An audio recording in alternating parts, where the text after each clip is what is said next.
Thank you for joining us on the Hangr podcast, Secret Life of CEOs edition. We'd like to talk with CEOs about everything we don't hear about, the good, the bad, the ugly.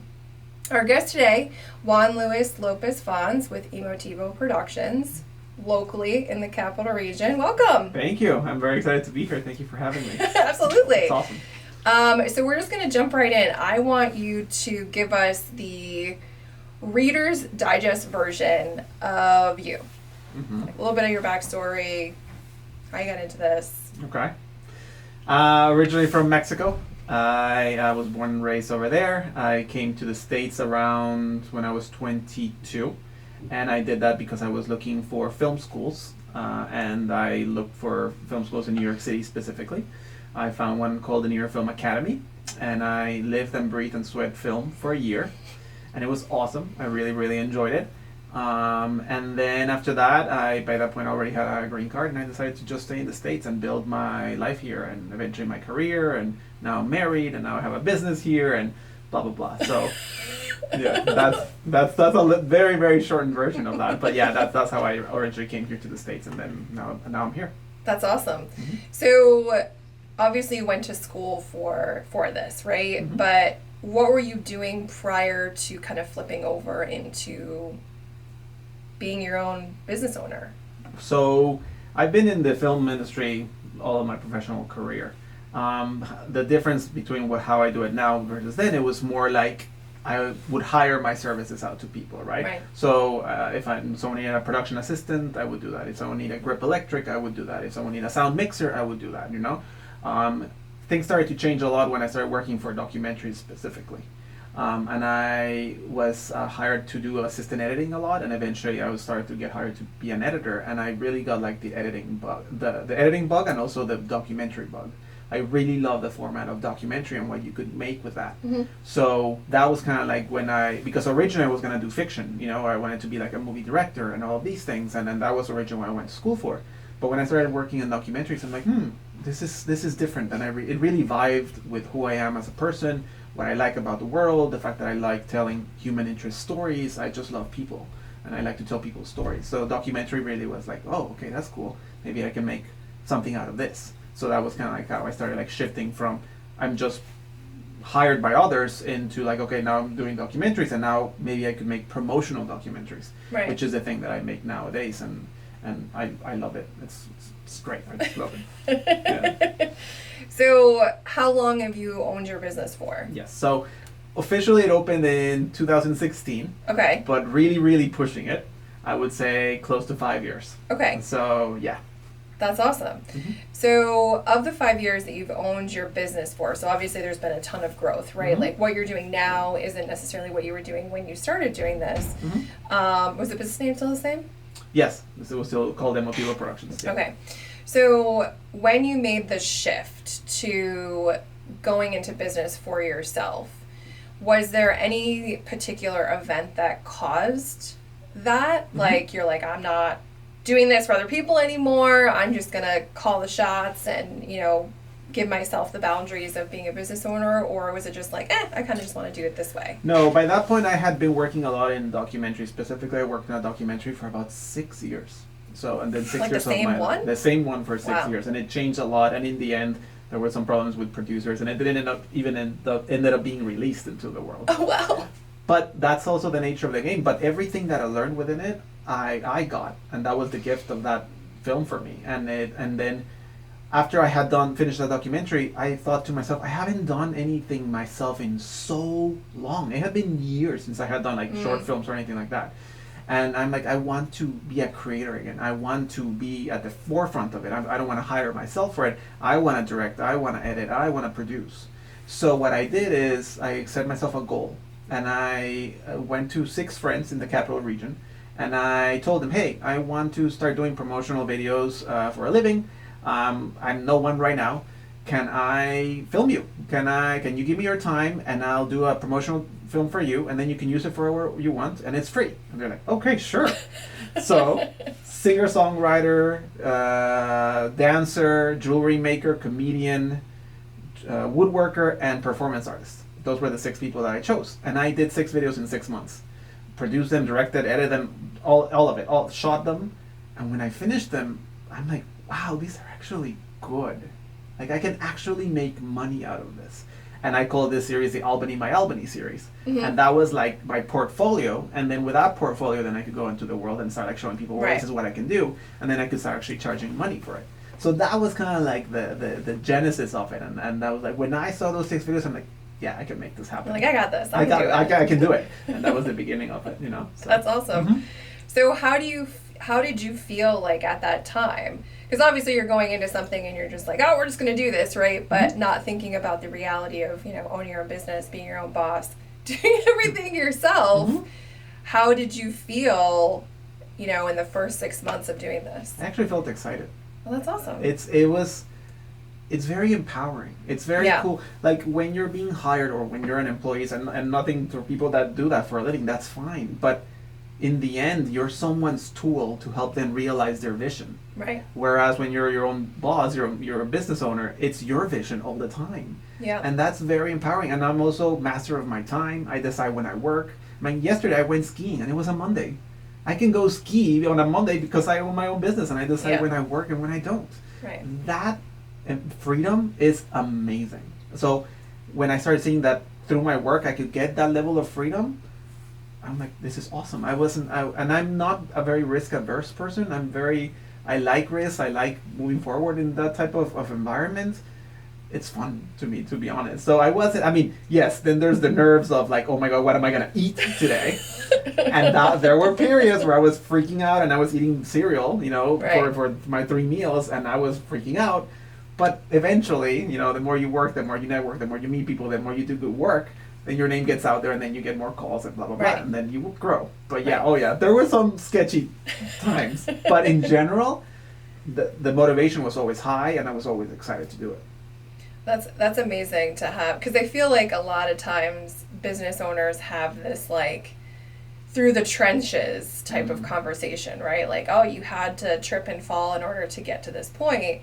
But maybe you did a little bit, but you look at it as like, hey, that's just part of the process. That's completely normal. I had to do that in order to get to where I am now. Mm-hmm. So having been doing this for 5 years, how do you feel about your business now? Like, do you feel like you still have a ton of opportunity? Where do you see your business going in the next 10, 15, 20 years? Mm-hmm. Oh yeah, there's still tons of room for improvement and growth for sure. I mean, I'm very happy with what I've accomplished so far. I'm very, very, very pleased. But yeah, there's definitely places that I can go. Like a lot of it right now, or maybe this year things started shifting a little bit, and I can go into that in a little bit. But it was me doing everything beforehand, right? I carried all my equipment. I filmed the whole thing. I produced. I directed. I did it. Now starting to happen is I'm starting to be able to hire more people. And to bring a little bit bigger crew. So I can do a video by myself, and I know how to do that well. Now, for the videos that I'm doing, which are also starting to get a little bit bigger in scale, I need to bring 1 more person or 2 people. And I know it's a 3-person crew, that's not a lot. But in the filmmaking world, that is a lot of people, and you can do really cool stuff. So things are starting to scale and become bigger, and therefore I need to start hiring people. I hire independent contractors, and I do a lot of that.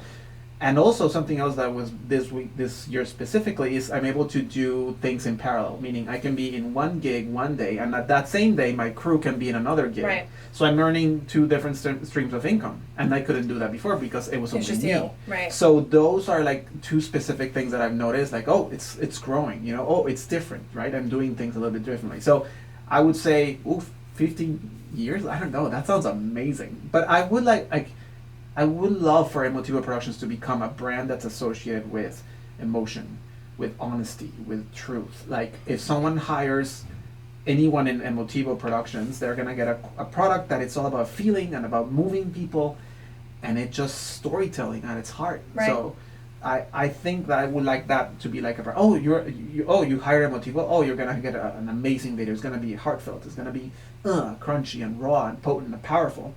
I think that's what I would like more for, like, The long overall. term. Yeah. But how I'm doing it, I think is just I'm going to need to start scaling. I'm going to need to start hiring more people so I can do more of the projects at the same time. But I would say the same that I'm doing, just a little bit, bigger. Right.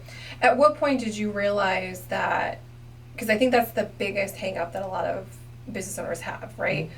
Is the delegation. At what point do I start to hire? And you get to this, like, you realize, okay, well, I know if I hire out, I can take on more jobs, or I can, I can help more customers.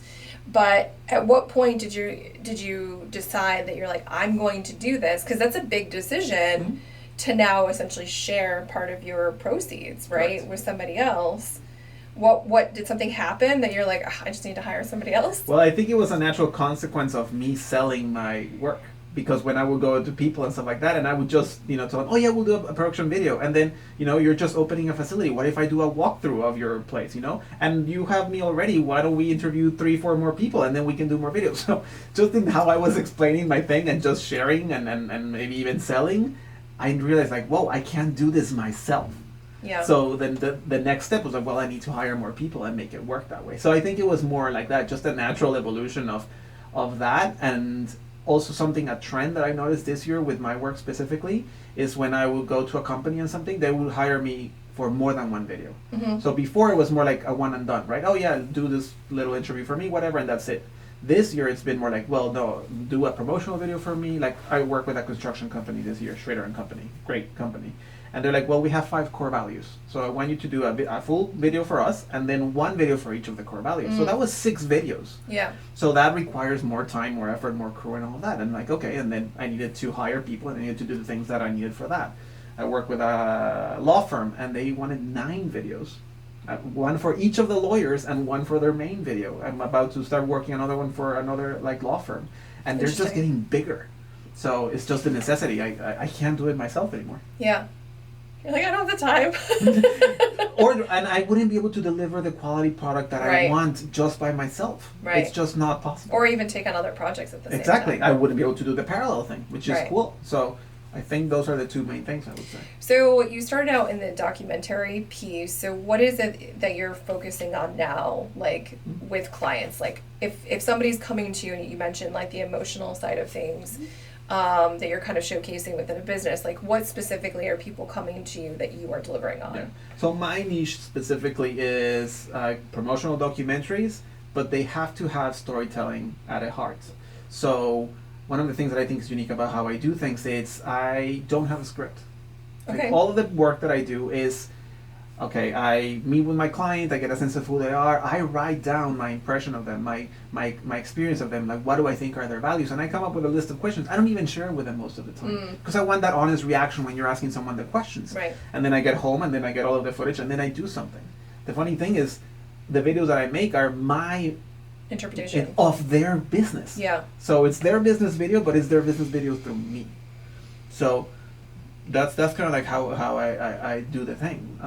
Remind me of the question again, because I lost my train of thought. But that was the beginning of where I was going. I was curious as to, so you mentioned like the documentary style, but like what people are actually asking of you or expecting that you are producing for them. So, and I was talking about the niche that I have. Like, if someone is looking for something that's very special effects driven, or lots of motion graphics, or explosions and 360-degree shots, or product videography, that's not me. Right. That I won't deliver what they want. But if someone wants, like, for example, a video that they can put on their about page, or a video mission statement about who they are and their mission and the company values and who the individuals are that they can put on their website, that I can deliver. So that's what I most people hire me for, that video mission statements, production, like why production statements. Yeah, that's the main thing, because a lot of people do what they do and they don't know their why. Yeah. I've had cathartic experiences. Some of the questions I ask people, I've had people cry on camera because I'm just asking them why. And questions that, as entrepreneurs, we just go, but sometimes we don't even sit and then really think about it. Think about it and feel it out. So I think that's what people would want with me. That's what people would look for when they are trying to get an Emotivo production video made. Do you see, so we talked about like, looking into the future of what your business could potentially look like, right?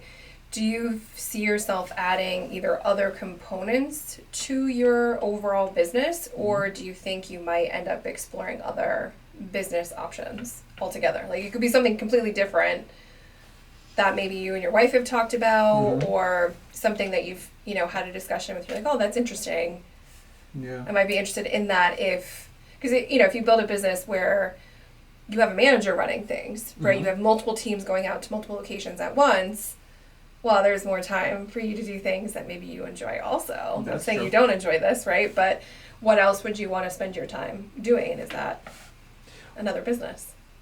You know, it's a great question. I haven't thought about not doing what I love with this, which is this job. You know, I do of course. You know, this job is physically demanding. There's heavy equipment to lift. I'm not getting any younger, Right. so eventually I will be moved out gracefully because of the nature of the work. Sure. You know, but for example, I would like it so that I'm doing maybe more.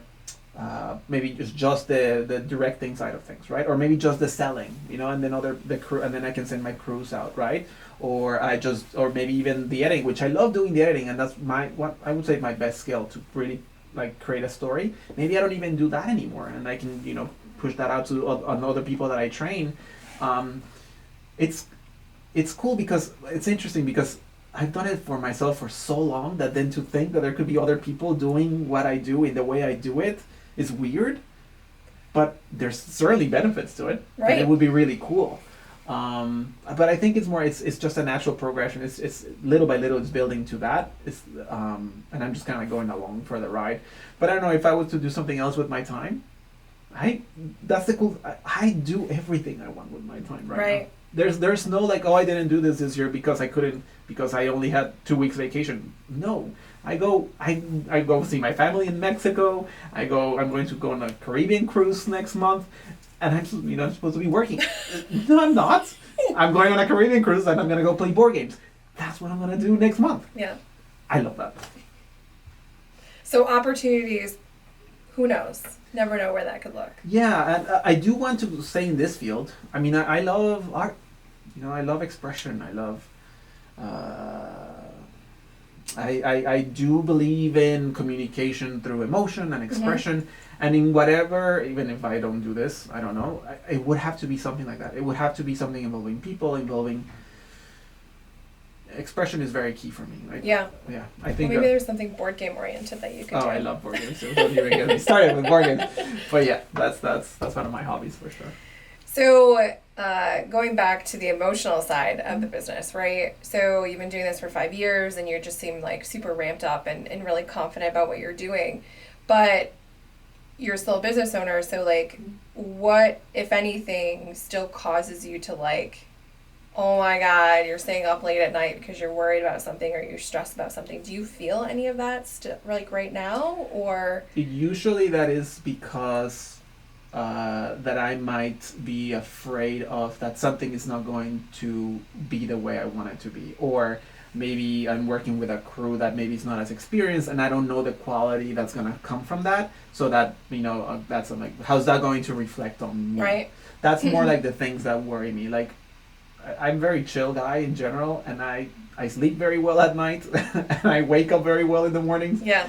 I don't have that type of like anxiousness or fears and stuff like that. That's not something that I just do, to be honest. So I'm pretty chill about those things. I mean, that's great. It's cool. It's great. That's I feel awesome. very relaxed and chill. Like, I'm just here. Yeah, I'm just here doing my Right. thing. But really, it is like that. I feel very present. I'm very fortunate that I've been able to work on myself and on my perspective of life quite a bit, and I feel very joyful and peaceful, and it's more just doing what I love on a daily basis.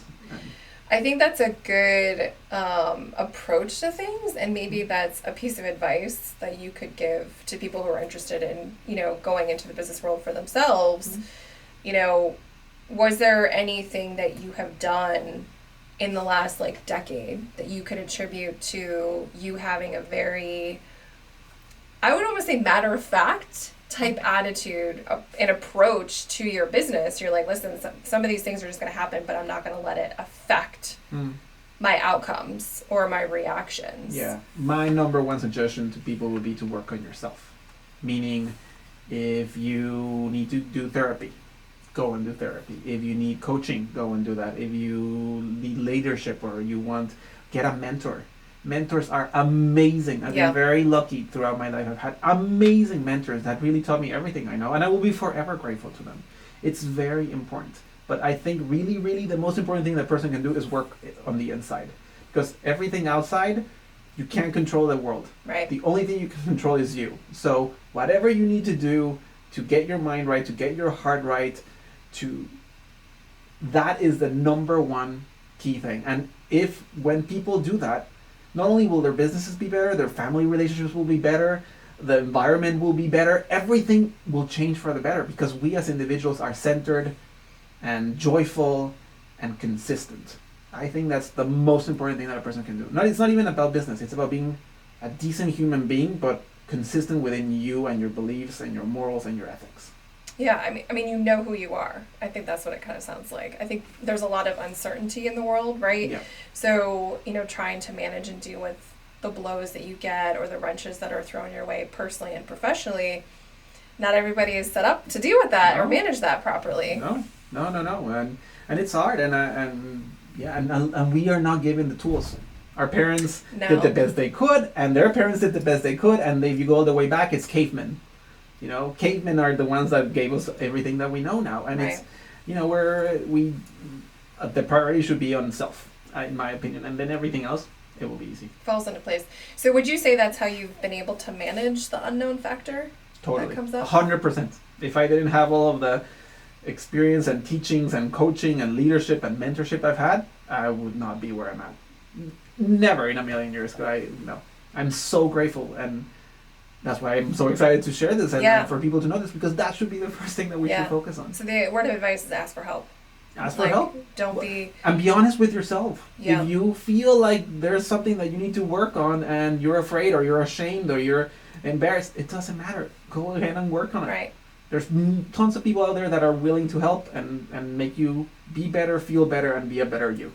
Go for that. Yeah, that's definitely great advice. What would you say your legacy would be? So it could be personally and professionally, or like a combination of the two. So if you were to leave this earth, let's say, 50 years, right? What would that legacy I would like the world to be kinder. In general? And it's very emotional for me, because it doesn't really matter whatever material things we produce, in my opinion. Well, the only thing that you take when you're gonna die is your experience of yourself and the love that you gave out and the love that you received. So that I would say, I hope that when I die, people say that he was a good guy and he made me feel good, or he helped me, or don't cry because you're gonna make me cry. or he moved me, or he inspired me in some ways. And it doesn't have to be something grand. It's very tiny things. Right. Have very, very big effects. Yeah, those ripples are very powerful. Ripples, for sure. For sure. So, independent of business, I think kindness and that's very important for me. Yeah, that's a great legacy. So I want to switch to, and I don't even know if you have any, but I always ask my guests if you have any regrets. I do not have regrets. I was talking to another person earlier today about this, because if I change anything in the past that happened to me that wasn't good, or for whatever reason, then I wouldn't be who I am now. Right. So everything that I am now is a result of those mistakes, failures, consequences, bad decisions, blah, blah, blah. No, I would never, I don't have regrets, and I wouldn't change anything, because I wouldn't be who I am now, and I like who I am. Right. So you like who you've evolved to. Yeah. And it's taking work. It's not easy as well. It doesn't just come because you wish it. You do have to push for it. But I'm in a good place. And I think it's also important to say that for you to have gotten to this point where you can take any time off, or you can go skiing on a Monday, like, it took time to get here. This didn't just happen in 6 months of working. No. You've been at your business for 5 years, plus all of the experience that you had. Mm-hmm. But you went in knowing, like, the freedom is one of the most important things for me that I want to get out of being a business owner. So if that's what you want, you're going to have to put time, blood, sweat, and tears into that at the beginning to get where you are now. Yeah, it's hard work. I mean, and you know what? Also, consistency. Yeah.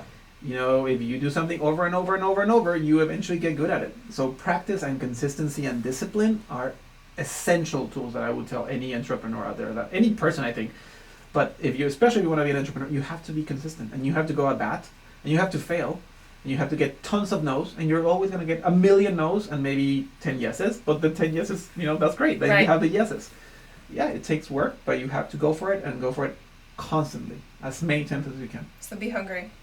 Be hungry and be willing to take the blows, and don't take it so hard if you fail on something, because you will. Yeah. It's part of the process. For sure. Unfortunately, it's just part of it. Unfortunately, I would say. I think it's good. It's the only way that we learn, by failing. Yeah, I think that's a good perspective. Like you mentioned that earlier, like to have a different perspective when you go into business for yourself, and leveraging those failures or those no's or those wrenches as opportunity, rather than like, oh, well, that means someone doesn't like my work, or that means like maybe that's just not the right client for you, but using that as momentum to continue pushing forward. It's all perspective. Definitely. Awesome. Well, I enjoyed this interview. I'm so glad that you got to take some time with us today. Sure. And I've told all my guests I'd love to have them back on in a year to kind of see, how your business has progressed, especially for you with adding, additional teams, possibly being able to be on multi-locations at once. It'd be awesome to hear how that's working and any new stresses that came with that. Yeah, there will be new stresses, but I think it's going to be people. Cool. Yeah. But awesome. Thank you so much for being on the show today. You're very welcome, and thank you for the invitation.